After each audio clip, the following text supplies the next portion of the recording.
वैश्विक स्तर पर भारतीय दवा बाजार अपनी अलग पहचान रखता है, लेकिन इस वक्त भारत का दवा बाजार कटघरे में है। दरअसल ये पूरा मामला कफ सिरप से जुड़ा हुआ है, जिसे लोग आम खांसी जुकाम में बिना डॉक्टर की सलाह के भी आराम से इस्तेमाल कर लेते हैं।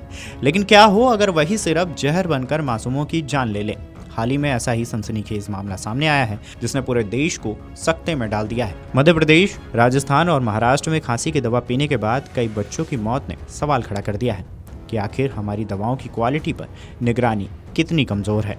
इन घटनाओं के बाद केंद्र सरकार हरकत में आ गई है। केंद्रीय स्वास्थ्य मंत्रालय ने न सिर्फ सभी राज्यों और केंद्र शासित प्रदेशों के स्वास्थ्य सचिवों के साथ आपात बैठक बुलाई है, बल्कि नए नियम और कड़े निर्देश भी जारी किए हैं ताकि भविष्य में ऐसी त्रासदी दोबारा न हो। सबसे पहले मामला मध्य प्रदेश से सामने आया।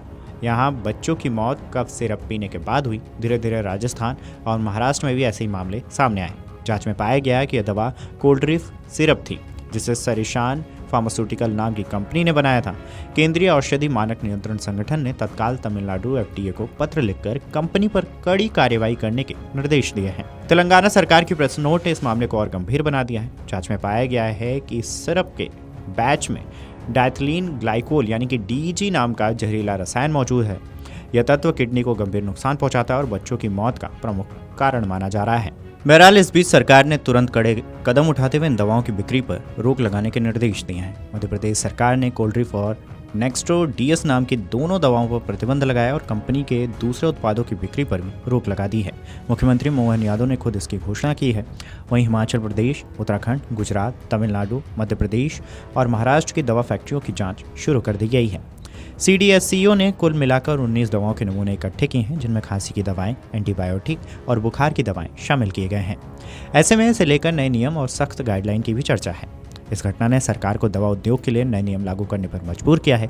केंद्रीय स्वास्थ्य मंत्रालय ने सभी राज्यों को साफ निर्देश दिए हैं। पहला, 2 साल से कम उम्र के बच्चों को किसी भी हालात में कफ सिरप न दिया जाए। दूसरा, 5 साल से कम उम्र के बच्चों को कफ सिरप केवल डॉक्टर की सलाह पर सीमित मात्रा में और पूरी सावधानी के साथ दी जाए। तीसरा, गर्भवती महिलाओं और बच्चों के लिए नुकसानदेह दवाओं पर चेतावनी लेबल लगाना अनिवार्य होगा। चौथा, दवा कंपनियों को उत्पादन से पहले और बाद में गुणवत्ता जांच की अनिवार्यता होगी।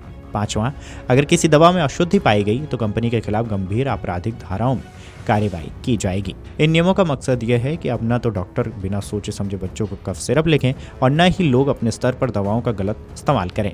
केंद्र सरकार और राज्य सरकारों ने जनता से अपील की है कि वे फिलहाल कोल्ड्रिफ और नेक्स्ट्रो DS सिरप का इस्तेमाल तुरंत बंद कर दें। तेलंगाना और केरल सरकार ने भी चेतावनी जारी करते हुए कहा है कि लोग बिना डॉक्टर की सलाह के बच्चों को कफ सिरप न दें। इसके साथ ही फार्मेसी और दुकानों को भी सख्त हिदायत दी गई है कि वे प्रतिबंधित दवाओं को बेचने से बचें।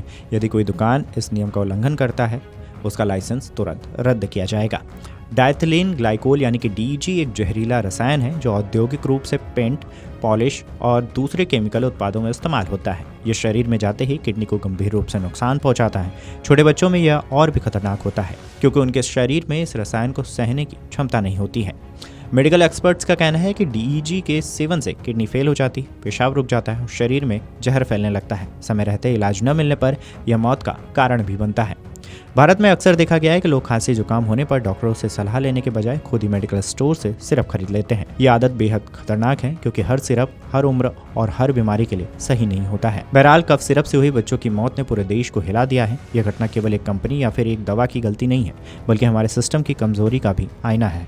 सरकार ने तुरंत नए नियम लागू कर दिए हैं। 2 साल से कम उम्र के बच्चों को कफ सिरप पूरी तरह से प्रतिबंधित की गई है। 5 साल से कम उम्र के लिए डॉक्टर की निगरानी में इस्तेमाल और गर्भवती महिलाओं व बच्चों के लिए चेतावनी लेबल अनिवार्य किया गया है। लेकिन सबसे बड़ा सवाल यही है कि क्या यह कदम भविष्य में ऐसी घटनाओं को रोकने के लिए पर्याप्त हैं? दवा उद्योग पर भरोसा तभी लौटेगा जब हर दवा की क्वालिटी की जांच सख्ती से हो। इस खबर पर आपकी क्या राय है, हमें कमेंट करके जरूर बताएं। Video desk amarujala.com।